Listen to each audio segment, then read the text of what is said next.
Assalamualaikum warahmatullahi wabarakatuh.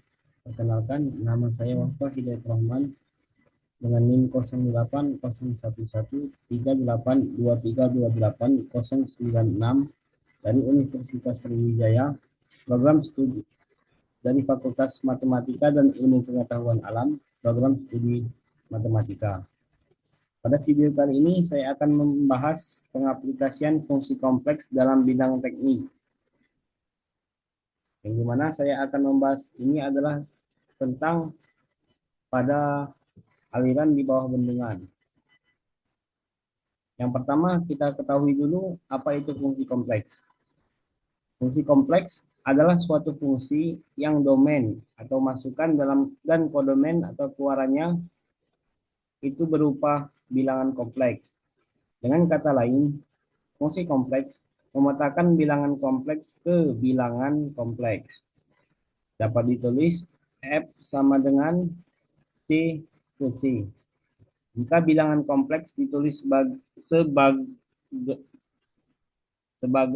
Z sama dengan X plus Y, maka fungsi kompleks dapat ditulis sebagai F Z sama dengan U XY ditambah I V XY, di mana U XY adalah bagian real dan V XY merupakan bagian imajiner.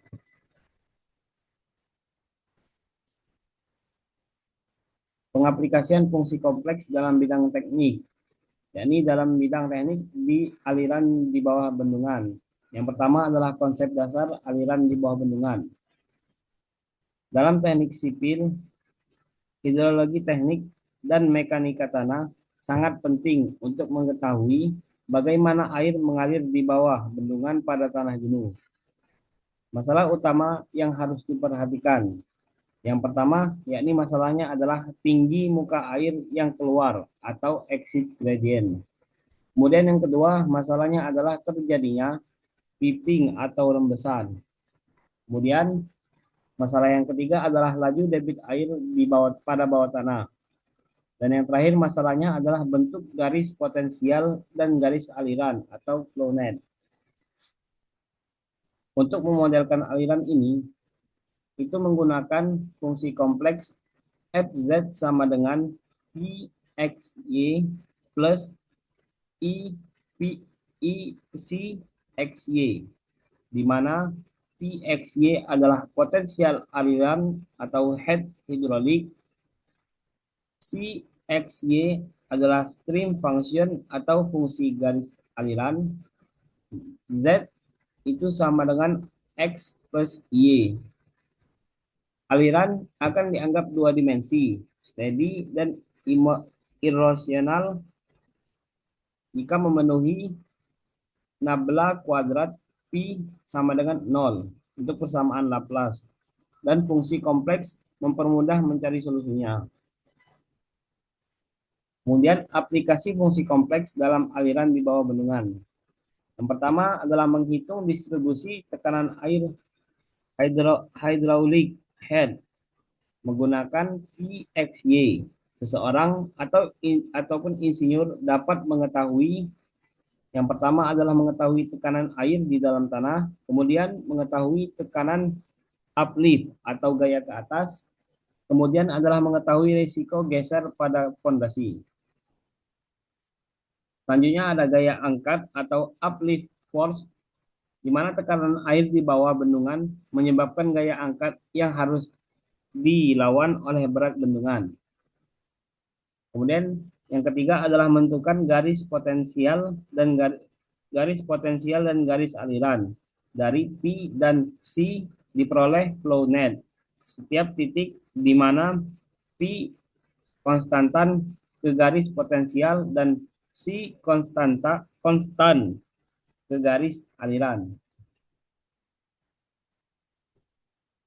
Kemudian menghitung CPEC discharge, debit rembesan, di mana debit rembesan adalah Q sama dengan K delta P, atau dengan flow net Q sama dengan K NF per ND dikali H, di mana NF merupakan koefisien permeabilitas tanah, dan ND merupakan jumlah jalur aliran, K merupakan jumlah drop potensi, dan H adalah perbedaan tinggi air. Kemudian menentukan daerah dengan resiko piping dengan mengetahui gradien tepi atau exit gradient. Dengan IE sama dengan delta P per delta S. Jika IE melebihi gradien kritis, maka terjadi piping. Selanjutnya, untuk contoh soal dan penyelesaiannya, di sini terdapat persamaan FZ itu sama dengan UZ, aliran seragam. Untuk soalnya, misalkan kecepatan U sama dengan 4 meter per sekon dan Z sama dengan X plus Y, maka FZ itu sama dengan, untuk nilai U-nya itu adalah 4 dan Z itu menjadi X plus Y. Maka didapatkan hasil, untuk hasilnya adalah 4X plus I dikali 4Y. Sehingga potensial Pxy adalah 4X dan string function Cxy adalah nilainya 4Y. Makna dari fisiknya adalah garis P adalah konstantan menuju garis vertikal, kemudian garis C adalah konstan menuju garis horizontal, dan aliran lurus dari kiri ke kanan menuju model dasar rembesan sederhana. Kemudian contoh selanjutnya adalah menghitung debit rembesan menggunakan flownet. Sebuah bendungan memiliki, di sini terdapat sebuah soal, yakni sebuah bendungan memiliki perbedaan head air, yakni H sama dengan 12 meter. Kemudian koefisien permeabilitas tanah K itu sama dengan 0,005 meter per sekon, dan jumlah jalur aliran atau NF itu sama dengan 4. Kemudian jumlah drop potensi ND sama dengan 12. Di sini akan kita hitung debit rembesan dengan menggunakan penyelesaian Q sama dengan K NF per ND dikali H, maka didapatkan hasil Q sama dengan 0, di mana nilai K itu adalah 0,005 dikali NF adalah nilainya 4 per ND nilainya 12 dikali dengan H, di mana nilai H itu adalah 12 meter.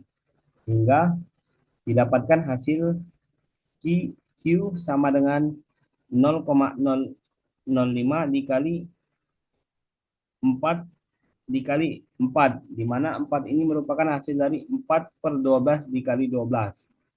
Maka didapatkan hasil 0,02 meter kubik per sekon per meter. Sehingga dapatkan debit rembesan itu sama dengan 0,02 meter kubik per sekon per meter lebar bendungan.